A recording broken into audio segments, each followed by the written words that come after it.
Chapter 42. The Last of the Puritans.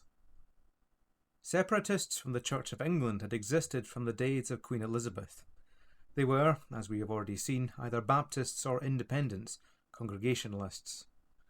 When the Act of Uniformity came into force, 2,000 non-conforming clergymen who held Puritan views were driven out of the establishment. This blow, which impoverished the Church of England, enriched the dissenters. The form of worship of the three main bodies differed very little in practice. A vast variety of sects did not then exist. These nonconformists, being excluded from the universities, set up higher educational establishments of their own, called academies. At the beginning of the 18th century there existed about 20 such institutions, where the standard of teaching was excellent and they had a sound Christian background. To one of these, at Kibworth Harcourt, Philip Doddridge was admitted in 1719. He might be called the last of the Puritans, for in his lifetime the characteristics of that movement, which was slowly losing its force, were superseded by the mighty tide of the evangelical revival. Doddridge was a man of great natural ability, who had studied hard and whose heart God had touched so early in life that we have no record of his conversion. Acquainted with the gospel from childhood, he had nothing to unlearn. His maternal grandfather had been driven from Bohemia for the sake of the gospel. The reality of his faith, even as a boy, is witnessed to by an entry made in his journal at 13 years of age when his father died. God is an immortal Father, my soul rejoiceth in him. He has hitherto helped me and provided for me. May it be my study to approve myself a more affectionate, grateful, and dutiful child. The head of the Kibworth Academy was John Jennings, a man of faith and culture, and it was his desire that Doddridge should succeed him as principal, which he did, but not at Kibworth, for when the time came, he was transferred to Northampton. At the pressing invitation of the independent church in that town, Doddridge became their minister, and at the same time principal of the academy.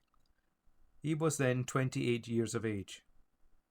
His settlement at Northampton marked a new era in the life of Doddridge. About this time his soul came of age.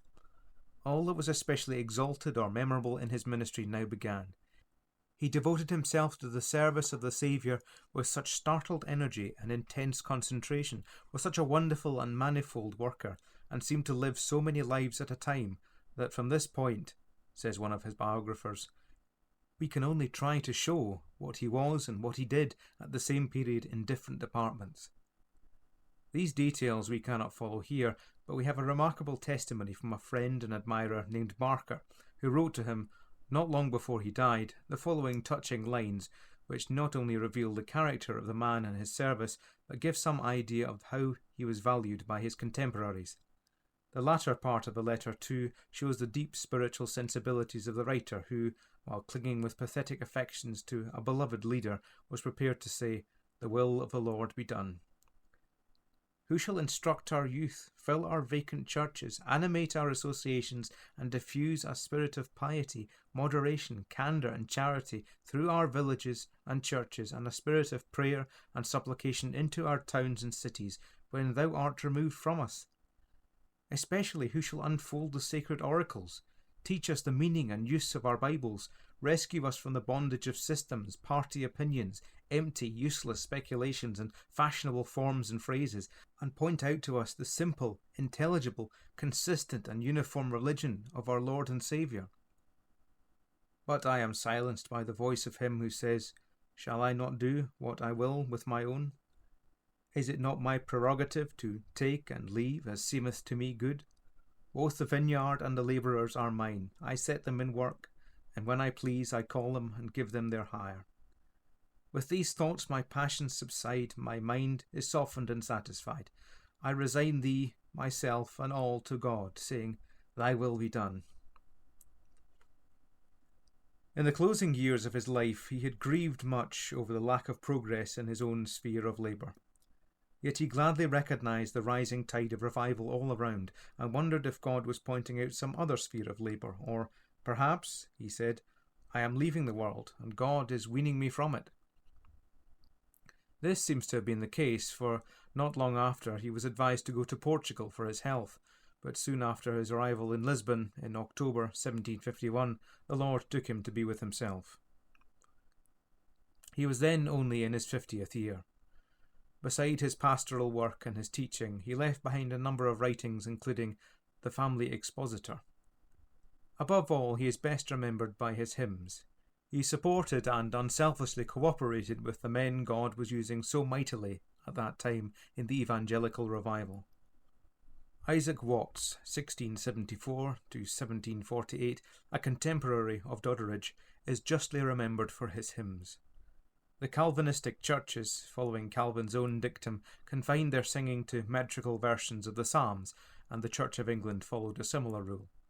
It is noteworthy that it was among those who preached the gospel of divine grace that hymns found their place.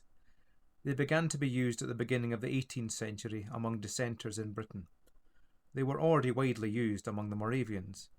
Every revival in the church seems to have been accompanied by an outburst of spiritual song.